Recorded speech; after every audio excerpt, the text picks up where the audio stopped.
क्या आप कड़ी मेहनत करने के बावजूद भी कभी अपनी असफलता से थकते हैं? दफनाना नहीं। आइए मैं आपको सफलता की प्रेरणा कहानी सुनाता हूं। क्या बुद्ध दो अपने शिष्य आनंद के साथ यात्रा करते हुए ये दोनों थक गए। वे सूर्यास्त से पहले अगले शहर तक पहुंचना चाहते हैं। अयस्क को तीव्र गति से प्रज्वलित करना संभव है, लेकिन बुद्ध बूढ़े हो गए हैं और आनंद स्वयं बुद्ध से भी बड़े हैं। उन्हें चिंता हो रही है कि शायद उन्हें रात भर जंगल में रुकना पड़ेगा, जिससे वे पास के शहर तक नहीं पहुंच पाएंगे। वे एक बूढ़े आदमी से पूछते हैं, एक किसान जो अपने खेत में काम कर रहा है, शहर कितनी दूर है? और बूढ़ा आदमी कहता है, बहुत दूर नहीं, चिंता मत करो, यह अधिक से अधिक 2 मील ही है, आप उस तक पहुंच जाएंगे। बुद्ध मुस्कुराए। बूढ़ा मुस्कुराता है। आनंद कन्नाट समझते हैं, क्या चल रहा है? 2 मील में महल है, थारे नंबर 2 टाउन येट, और तुम अब और भी अधिक थक गए हो। एक बूढ़ी औरत लकड़ी इकट्ठा कर रही है और आनंद उससे पूछता है, गांव कितनी दूर है? और वह कहती है, 2 मील से अधिक नहीं, आप पहले ही उस तक पहुंच चुके हैं, चिंता न करें। बुद्ध हंसे।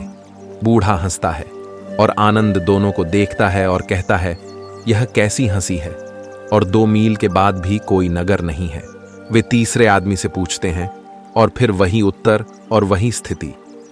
और आनंद अपना बैग गिरा देता है और वह कहता है, मैं अब और नहीं हिलूंगा, मैं बहुत थक गया हूं और ऐसा लगता है कि हम कभी भी इन 2 मील को पार नहीं कर पाएंगे। हमने 3 बार विश्वास किया, लेकिन मेरे मन में एक प्रश्न उठता है।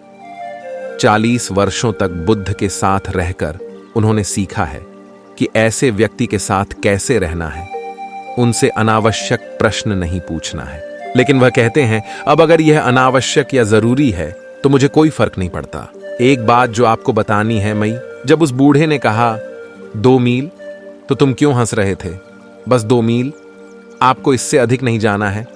और फिर आप उस बूढ़ी औरत के साथ हंसे और वह भी मुस्कुराई, और फिर तीसरे शख्स के साथ भी वही हुआ। यह कैसी हंसी थी? आप लोगों के बीच क्या चल रहा था? आप उन्हें नहीं जानते, वे आपको नहीं जानते। बुद्ध मुस्कुराए और बोले, हमारा पेशा एक ही है। मैं हंसा तो वे हंसे। उन्हें समझ आया कि यह आदमी उसी तरह के पेशे से है जहां आपको लोगों को प्रोत्साहित करते रहना होता है। सिर्फ 2 मील, बस थोड़ा सा और। उन्होंने कहा, मैं पूरी जिंदगी यही करता रहा हूं। तब लोग आखिरकार पहुंचते हैं, लेकिन अगर आप उन्हें शुरू से ही 15 मील बता दें तो वे वहीं गिर जाएंगे। लेकिन 2 मील और 2 मील से वे 200 मील पार कर जाएंगे। और मैं उन लोगों पर हंसा क्योंकि मैं इस गांव को जानता हूं, मैंने इस गांव का दौरा किया है। मैं जानता हूं कि यह 2 मील नहीं है, लेकिन मैं चुप रहा क्योंकि आप यह जानने के लिए उत्सुक थे कि यह कितनी दूर है। मुझे पता था कि हम इसे नहीं बना पाएंगे, लेकिन नुकसान क्या था? आप उनसे पूछ सकते हैं। आप मानव मनोविज्ञान की एक गहरी घटना को समझ सकते हैं। ये लोग दयालु लोग हैं। वे झूठ नहीं बोल रहे थे, वे बस आपको प्रोत्साहित कर रहे थे। पहले बूढ़े ने तुम्हें 2 मील धक्का दिया, दूसरी बुढ़िया ने तुम्हें 2 मील धक्का दिया, तीसरे आदमी ने भी तुम्हें 2 मील धक्का दिया। आपको बस कुछ और लोगों की आवश्यकता है और आप शहर तक पहुंच गए होंगे।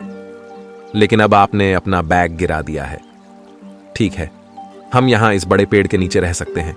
शहर अभी भी है, 2 मील नहीं।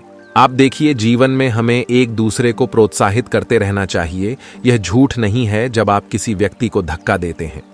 एक बार जब आप देखेंगे तो उनकी यात्रा कठिन रही है और लंबे समय तक कठिन ही बनी रहेगी। आप उन्हें यह नहीं बताते कि उनकी यात्रा कितनी लंबी होगी। आप बस उन्हें बताएं, मेरे दोस्त, बस थोड़ा और आगे बढ़ें और आप अपने लक्ष्य तक पहुंच जाएंगे। यह झूठ नहीं है, यह उत्साहवर्धक है। यह सहानुभूति के बारे में है। यह विश्वास करने और उस व्यक्ति को खुद पर विश्वास करने के लिए प्रेरित करने के बारे में है। और अगर हम सभी खुद को प्रोत्साहित करें तो थोड़ा सा जीवन बेहतर होगा, बस थोड़ा सा।